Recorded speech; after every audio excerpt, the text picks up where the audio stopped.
les puse una lista de problemas. Todos estos problemas se pueden hacer con lo que hemos dicho. Esto es una barra, esto pasa a ser, ahí puedes ver otra barra, porque son unidimensionales, son para hacer a mano.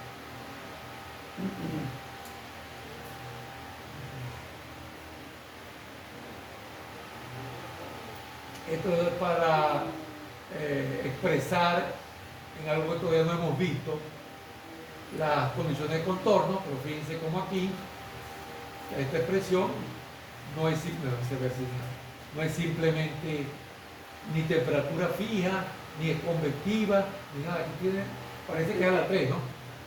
Sí, a la 3. Esta es una aleta. Una aleta, pero la aleta tiene fluido a los lados. Y si yo lo único que he visto es unidimensional, ¿cómo voy a hacer? Si el calor va por esta dirección, las pérdidas van en esta dirección, ¿verdad? O sea, el calor que se disipa. Bueno, vamos a ver que la ecuación que gobierna la aleta puede escribirse de tal manera que estas pérdidas aparezcan como un sumidero, es decir, como una fuente que depende de lo que haya afuera. O sea, vamos a resolver el mío problema unidimensional como si perdiera calor vía el término fuente. Esta va a ser una aleta no uniforme. Este problema. Esta va a ser una geometría cilíndrica, como si fuera, por ejemplo, la pared de una tubería, un aislamiento. Este es un cilindro hueco, que parece al mismo anterior. Y esta es una esfera. Vamos a trabajar en coordenadas esféricas. Y aquí viene la ecuación con nosotros. Eso es lo que es importante. Bueno, y claro, se van complicando y el último es una esfera triangular. Esfera triangular. Por ejemplo, les pregunto, vamos a ver cómo están ustedes en conducción de calor. Aquí, en este problema, esta temperatura aquí está fija. Aquí dice 120. Y a través de esta aleta triangular se va a disipar calor hacia el ambiente. Esto termina acá en el vértice de un triángulo. ¿Cuál es la condición de contorno entre ellos? Porque ustedes leen aquí y ahí no dice cuál es. ¿Qué condición de contorno pondrían ustedes aquí? Estoy seguro que lo vieron en condición de calor. Y no puedo llamar a Rosy porque Rosy no está aquí. Rosy está de directora encargada. Pero en la altura del poder.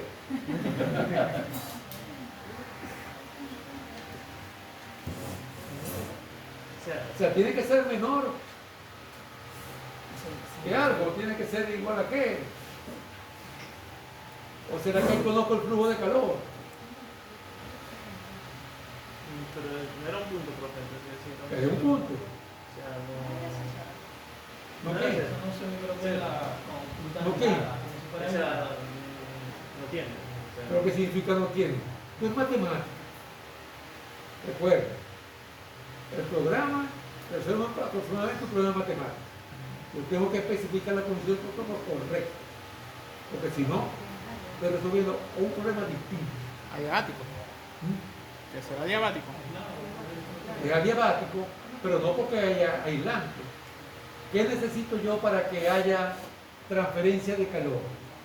Necesito, Flujo de calor. en realidad, sí, tres cosas que se ven muy bien cuando alguien se pone la punta del dedo en la lengua y toca un sitio caliente, como una plancha. ¿Okay? ¿Por qué toca con la punta del dedo? Para minimizar el área. Porque yo pudiera, me disculpan la cochinada, lamer mi mano y poner así. No se me va a ocurrir, ¿verdad? Entonces, hago así. Fíjense, hago así. Son tres cosas, dije. La humedad hace que lo que se vaporice sea la saliva y no mi piel. ¿De quién?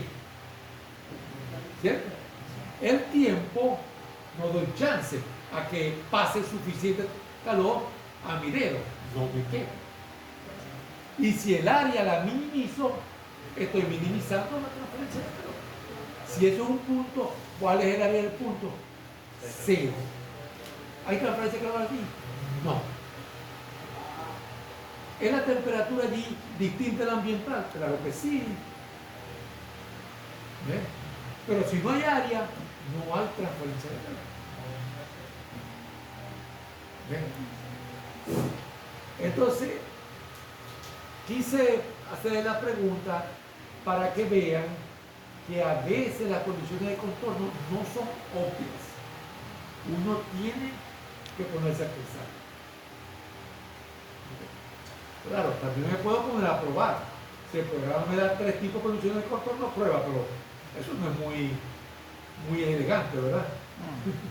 Y si, que no es el caso, pero si costara mucho correr el programa, y yo estoy trabajando en una empresa, lo que me van a votar por desperdiciar el tiempo de uso del programa. Entonces, este programa tiene esa parte interesante. Ok, entonces aquí pueden jugar un poquito.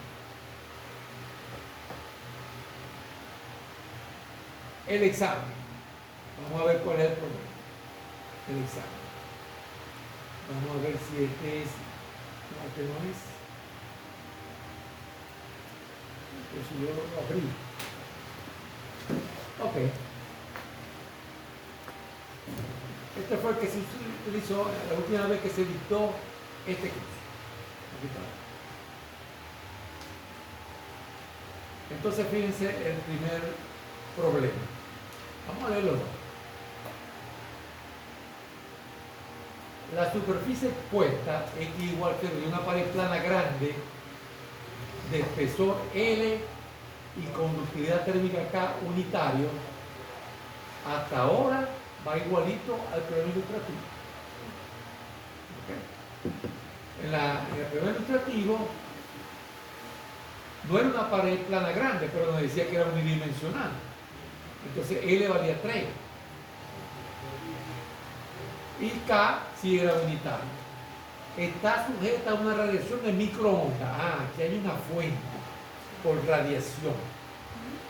En el problema ilustrativo había una fuente, pero era uniforme, valía 1, sigamos leyendo, la cual genera una tasa no uniforme de calentamiento volumétrico, porque esa ecuación es por unidad de volumen, dada por S igual a 1, hasta aquí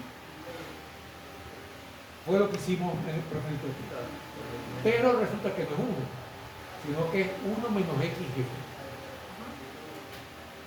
¿Ven? Ajá. Vamos a tratar de leer, pero esto no es ningún problema, porque es como si me dijeran, donde yo ponga cada nodo, hay una X, ¿cierto? Y allí voy a tener el valor de S en el centro de la celda, que es lo que a mí me interesa. Lo que va a pasar es que el término B no va a ser el mismo para todos. Porque el término B tiene la intensidad de la fuente. Pero cada celda tiene su propia intensidad. Aparte de que pudiera tener su propio volumen. Vamos a ver qué dice sobre la discretización. Pero lo que quiero hacer es notar es que vean cómo este problema tiene un cambio, pero ese cambio no es tan pronunciado con respecto al problema más simple. El problema más simple, ese en cada nodo era el mismo. Aquí no va a ser. Pero yo sé lo que va a hacer. ¿Cuál es el problema?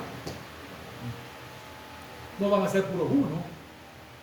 Aquí podemos ver si x vale 1, pues pensando en el problema ilustrativo, valdría 0. Si x es mayor que 1, ya no es fuente, sino sumidero, porque es negativo. Es negativo. Para comenzar. Sí. Pero como L aquí es unitario, quiere decir que lo que llega es a 0. La intensidad más fuerte es hacia el borde izquierdo, donde X es 0. Y la más débil es hacia el borde derecho. Ok. La superficie X igual a está aislada perfectamente. Esa es la condición de contorno del borde. ¿Lo ves? Esas sí no las cambiaron. Porque en el primer ilustrativo se fijaba la temperatura. Aquí se dice que está aislado. Pero la superficie expuesta, que es en X igual 0, sí es constante. Equivalente 0. O sea que es una pared, voy a exagerar, que es de este grueso, y aquí entra una radiación de microondas. ¿Verdad? Pero no puede haber calor hacia allá porque aquello está aislado. ¿Okay? Entonces, eso quiere decir que por aquí la radiación es una cosa, pero el flujo de calor es otra. Ojo. ¿Okay? Esta es una radiación solar, esta es una radiación de microondas y me está diciendo qué es lo que hace todo el material. Okay. Pero hay más. Usando el método de uno infinito y una malla de 4 nodos igualmente espaciados, nos cambiaron la señal. ¿Cómo que nos cambiaron la señal?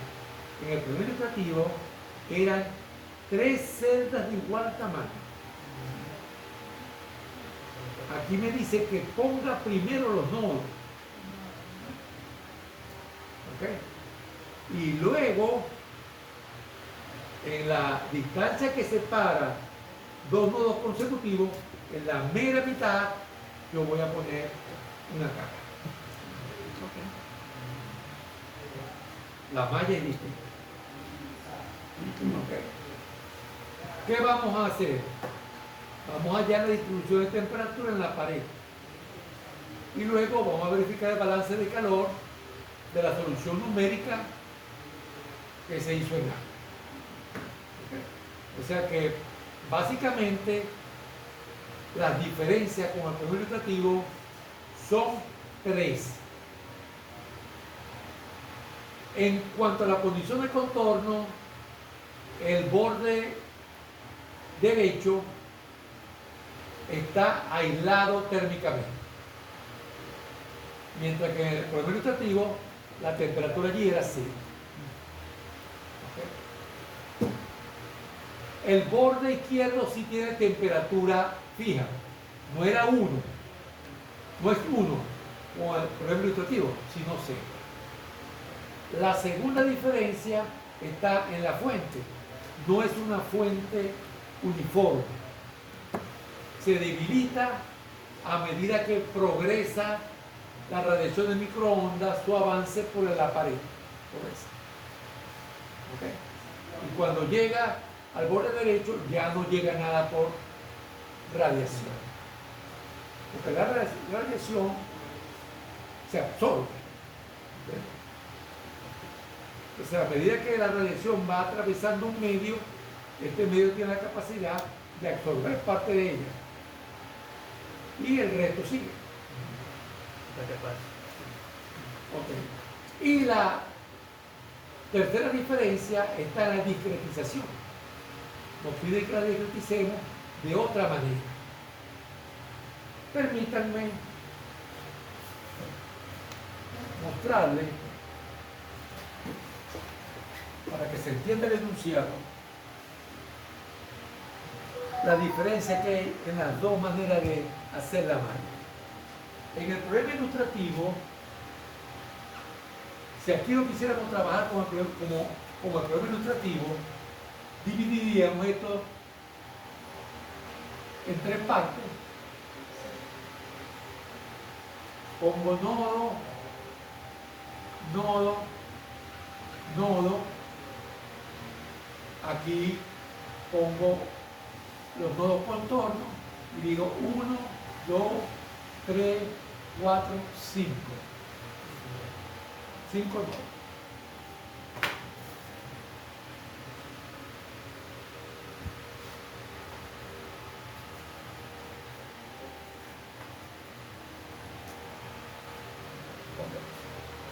En este problema me dicen, tome eso y ponga 4 nodos igualmente espaciados. Entonces, aquí ya yo sé que voy a poner un nodo. ¿Ok? Si voy a poner 4 nodos igualmente espaciados, voy a hacer esto. Si esto vale 1, la distancia debe ser ¿cuánto? 0.25.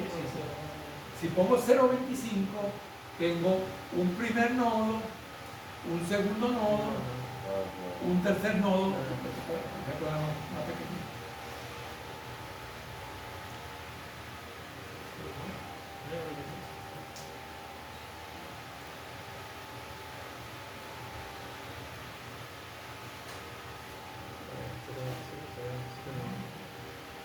¿Ok? Esto sería 0.25. Ah, perdón, me pasé, ¿verdad? Sí. Sí. Si lo interpretamos así,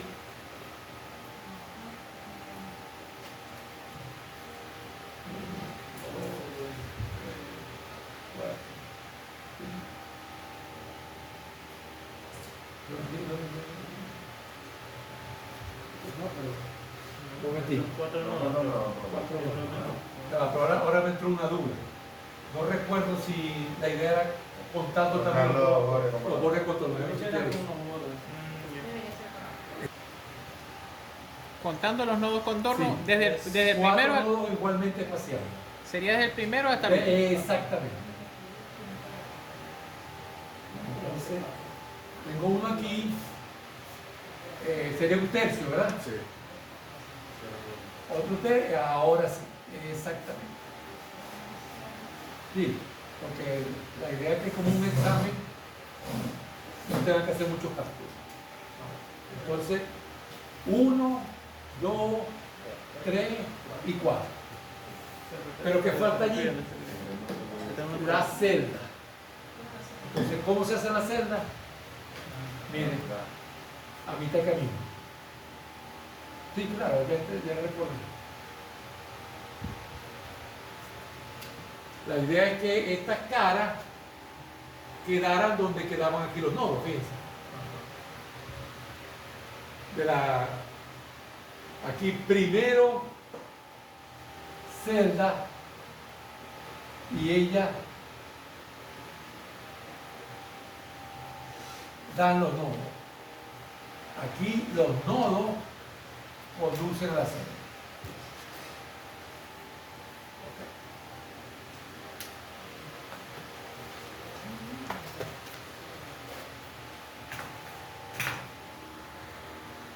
Entonces allí pueden ver que no es lo mismo dibujar primero la celda y poner en el centro los nodos que colocar primero los nodos y posteriormente entre cada par de nodos colocar las caras.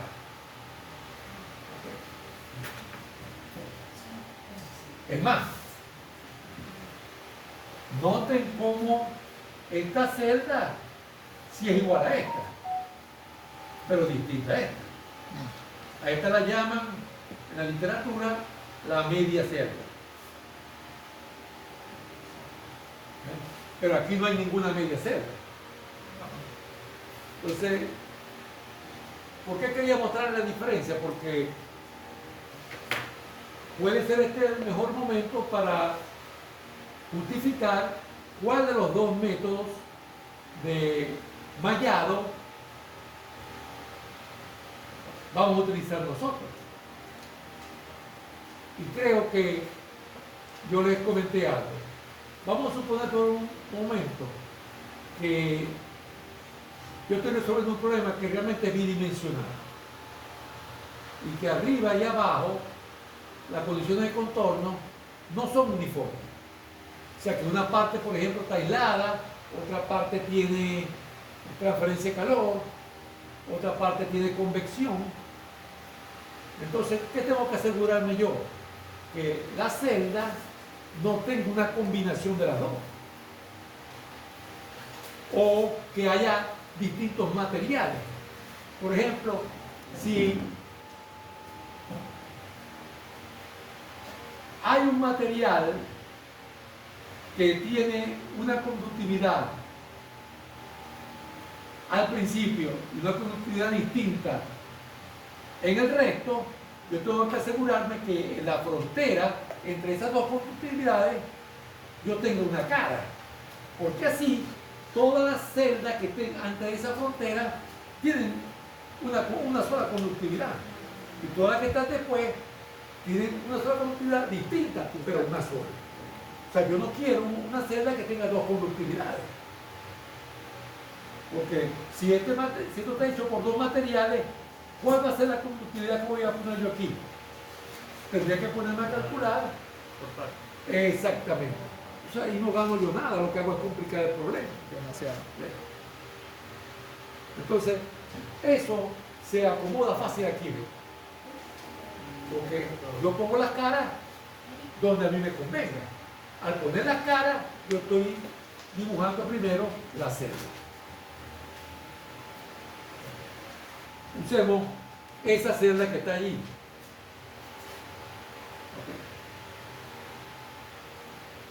La hora de cómo vamos. Y ver por qué no lo podemos hacer. Con lo poquito que hemos visto. Un elemento del combustible de un reactor nuclear tiene la forma de una pared plana de espesor 2L igual a 2, cuyas propiedades térmicas relevantes son conductividad K y difusividad, ambas unitarias. Difusividad, conductividad sobre roce. Cuando ustedes vean que están dando la densidad y el calor específico, eso quiere decir que ahí debe haber un problema transitorio, porque esas cantidades están en la ecuación de difusión como capacidad de almacenamiento. Y para el caso de conducción, esa variable que denota la capacidad de almacenamiento es densidad por calor específico. Inicialmente, fíjense, inmediatamente ya uno se da cuenta que eso viene transitorio. Inicialmente, el elemento está a una temperatura uniforme de 1, sin generación de calor. Súbitamente, el elemento es introducido en el núcleo del reactor, generándose una tasa volumétrica uniforme de calor, claro. Eso está a temperatura uniforme. La barra se introduce, que por cierto, eso se hace en los reactores. Y eso es lo que casi siempre muestran exactamente. ¿Okay? Y el reactor, la barra se ve, ¿cómo se dice? Hay una palabra que no me... Se ve expuesta, pero es como una lluvia de partículas elementales que son las que energizan y hacen a veces de una fuente. Aquí dice que es uniforme. Perfecto. Más simple que esto, que no es uniforme. Las superficies del elemento son enfriadas convectivamente. O sea que hay convección. ¿Okay? ¿Cuál es superficie? Bueno, en los dos extremos. ¿Correcto? Usando el método de volumen finito, una malla de 3 nodos equidistantes, otra vez este tipo de malla, y pasos en el tiempo, calcula la temperatura máxima en el elemento con la mayor exactitud posible en el instante t igual 1 luego de ser insertado en el núcleo, el elemento de combustible. Entonces vamos a recapitular. En una